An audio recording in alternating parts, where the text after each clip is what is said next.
So now the solution is working with face recognition. Okay.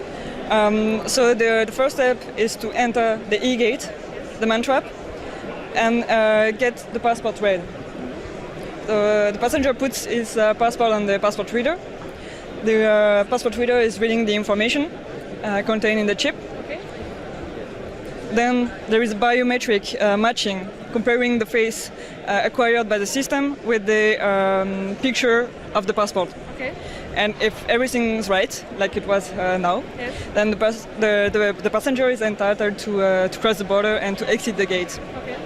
And for the police officer, we have a monitoring station that we can show you over there. Okay. So here you can see the screening of the monitoring station for the border officer. Okay. So you can check the demographic data of the passport, check the different picture, so the one on the database of the passport, the one containing the chip of the passport, and the one captured by the equipment. And so there are different checks performed. We can also connect the system to a background check system of the police or any system that the customer wants to integrate with. And if all the checks are okay, then the border officer doesn't have to intervene.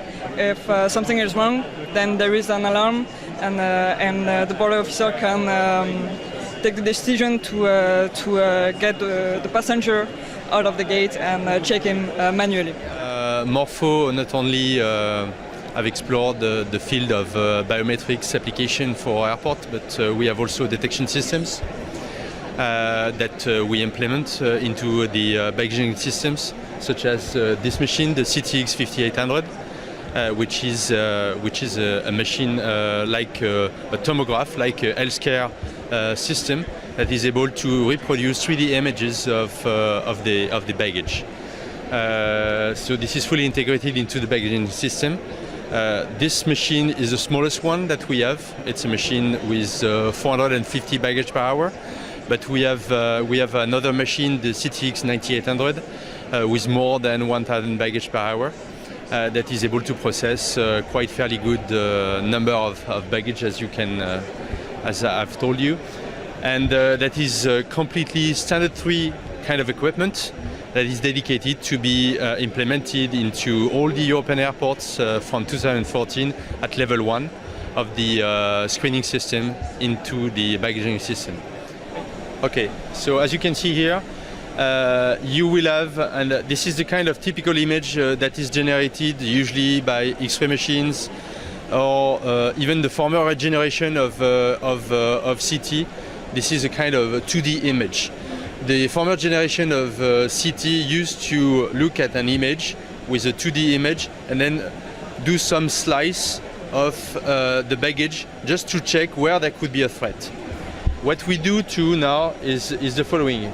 We are able to reconstruct a full 3D image. This is a technology that is coming from GE Healthcare. This is a full 3D image, high resolution image. As you can see here, you can zoom in and out into the baggage and look at what is inside. As you can see here, there is only blue colors, so that means this is only metal essentially, and there is no threat. Should there be a threat, there would be a red color.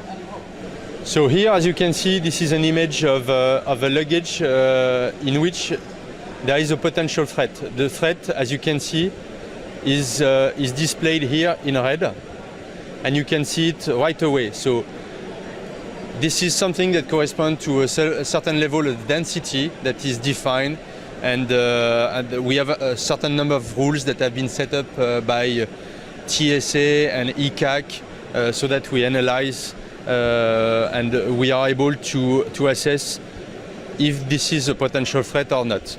So this threat has been identified. You can see it in red.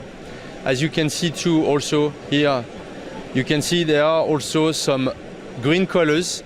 This is potential. This is not 100% sure, but this is potential precursors of what could be an igniter for a bomb. Most of the case, the machine automatically detect if this is a threat or not. If it is not a threat, in many of the cases, by the way, there is an automatic detection. So that means that there is even no image that are produced. So this is the machine that really say that there is no threat into the baggage. And this is only when there is a threat, then what we call a false alarm, that the operator is going to look at the image and going to see what is inside. What is completely amazing here is that this is a brand new technology. We are able to assess in 3D and look at the image in 3D high resolution. So this is completely new, and I would say this is completely unique. So yes. So you really have to rely on the machine, and there is not always somebody watching it. Exactly. Just if there is a problem, then it will show. Exactly. If there is a problem, then there is an image that is shown to the operator that is able to assess with this 3D image if yes or not this is a threat. In most of the case, this is automatic detection. So in most of the case, this is really automatic detection. So there is no operator even looking at the images, and that means that we have assessed with a certain level of density and with our own software that is embedded in the machine, that there is no threat. And how often does it happen that the machine gives an alarm but that there's nothing in the baggage? That happens, that the machine sometimes gives an alarm. This is what we call a certain level of false alarm. So the machine gives an alarm, and then the operator is going to look at the image. But I would say in most of the case there is nothing in.